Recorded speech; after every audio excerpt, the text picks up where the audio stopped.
I mentioned in my last video that I recorded, I'm heading to Ace Solutions today to pick up the non-Evo steering rack from a DE car, and then I'm also going to be picking up some new axles since mine are clicking. It looks like we're going to get there pretty close to close, so yeah, stay tuned.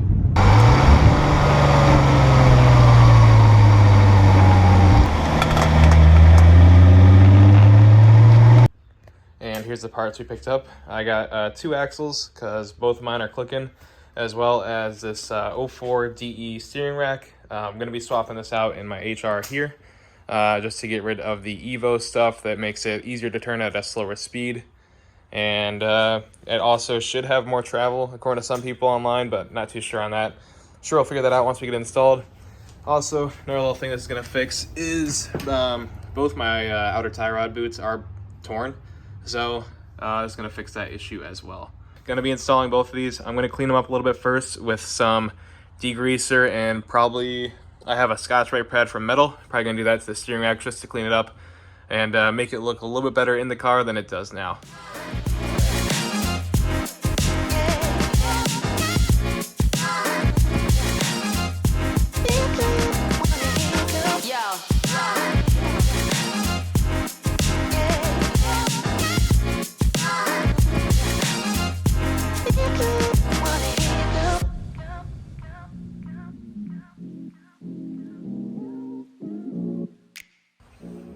Removing axles on the 350Z is actually pretty simple. I already did the left side. Right now I'm just going to do the right side. So first I'm going to start by taking off the wheel, and then we'll have the axle nut exposed and we can take that off next. And then with the wheel off, you can see we have the axle nut here, and then we have the cotter pin here. We just got to bend this out of place to get that out. I'm just going to use some pliers. The ones I have here will work, or some needle nose. So we're just going to do that now. With the cotter pin out, we could just take a socket to get the axle nut off. The size of socket you're going to need for this is going to be a 32, and I'm just going to use my impact gun here, and it should come off relatively simple or easy. Yep, and that's all there is to that. Under the car now, you're just going to remove the 6 bolts off the axle coming off the differential here.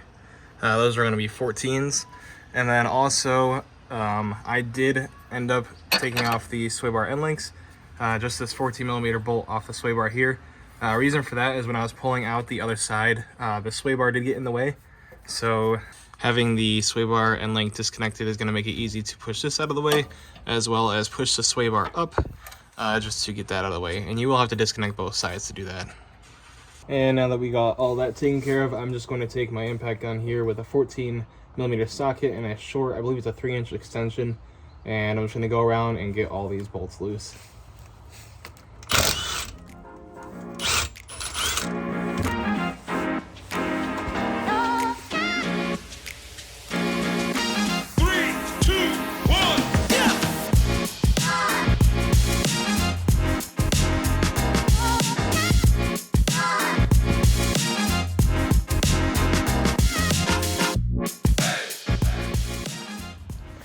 And then once that's done, the axle will kind of just hang, it'll fall off. You may have to hit the threads where the axle nut went on. However, I did just give this one a pull, and it looks like it's not seized inside of the hub at all. So this one's actually going to come out pretty easily. And I'm just going to take that out now then. So it actually came out pretty easy. So now I'm just going to do everything in reverse and put the new, or not new, but the used axle that isn't clicking in, and then we'll go from there. I got to torque down the bolts that we undid, so we'll have to do the sway bar bolts, as well as all the bolts for the axle and the axle nut bolts. So we'll get to that now. Before putting this axle in the car, I am just going to be using some grease just on the splines here, just to keep it from seizing up in the hub. And now that I'm back under the car, I'm just going to take the axle here and lift it up and throw it in through the hub.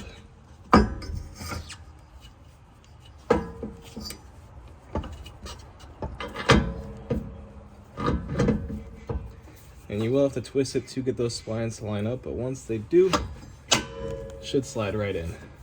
And then you can just take the hardware for the part where it goes to the diff Just get one of those through just to hold it in place until you can get the rest in.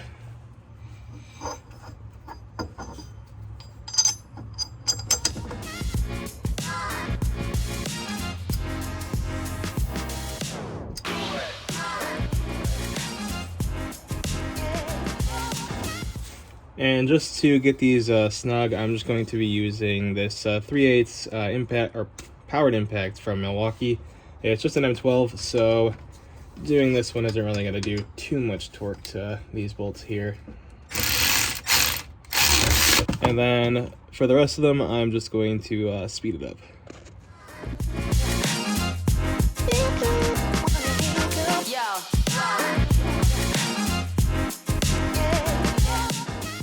So I looked up the torque specs, and it looks like for these bolts here, all 6 on both sides, it's going to be 52 foot-pounds. This is going to be a part where it's going to be handy to have 2 people with you. Going to throw the car in gear, torque these bolts, pull it out of gear, rotate it, and then go from there.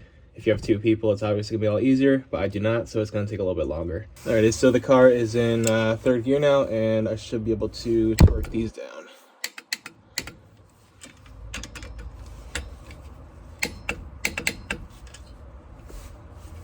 And I'm going to take it out of gear now, rotate it to the next 2 bolts, and repeat that process 2 more times just to get all 6 bolts.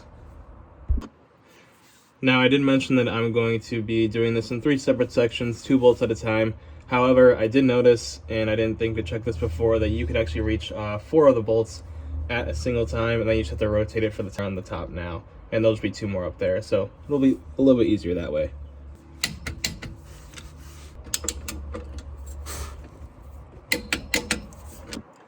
Also, I am throwing some painter's tape on the bolts I'm doing. If you have that or a paint pen, that should work, but just so I don't get confused when I do rotate the axles to know which ones I've already done.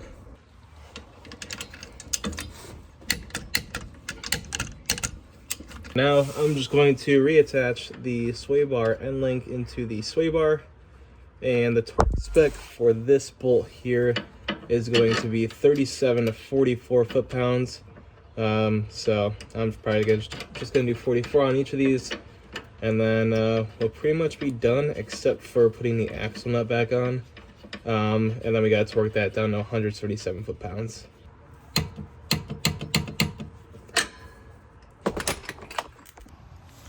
So out from under the car, I'm just gonna start threading the axle nut on. Get that going there, and then I'm just going to take my impact gun and put that on, and then we'll take the torque wrench after that and set it to 177 foot-pounds, and then go from there. Now I've got my torque wrench set to pretty much the highest setting I'll go to. It's right around 177, and I'm just going to put some leverage on this, and we should hear,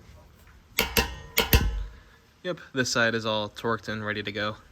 Pretty much the final thing you want to do is going to take your cotter pin, put it back through the axle, and then just take some pliers and bend it back around the stub of the axle, and you'll be completed from there.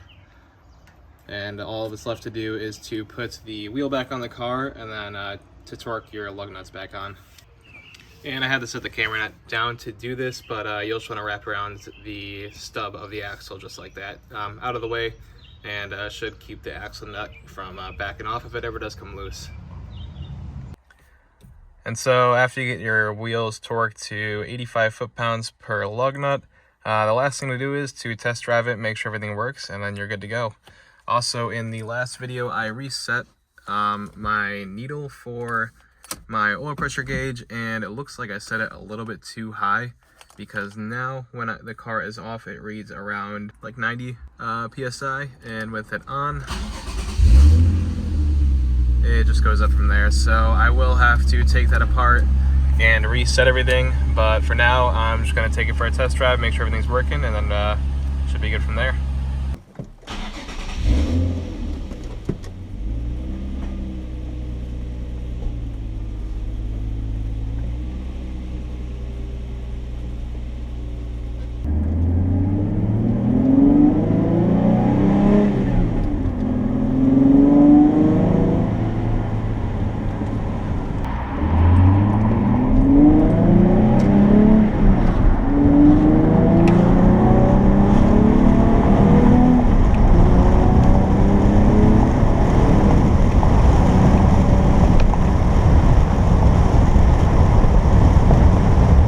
test drive of my Z went well. The axles aren't clicking anymore, so it looks like they should hold up a lot better. I'm probably going to be doing the steering rack install in a different video on a different day.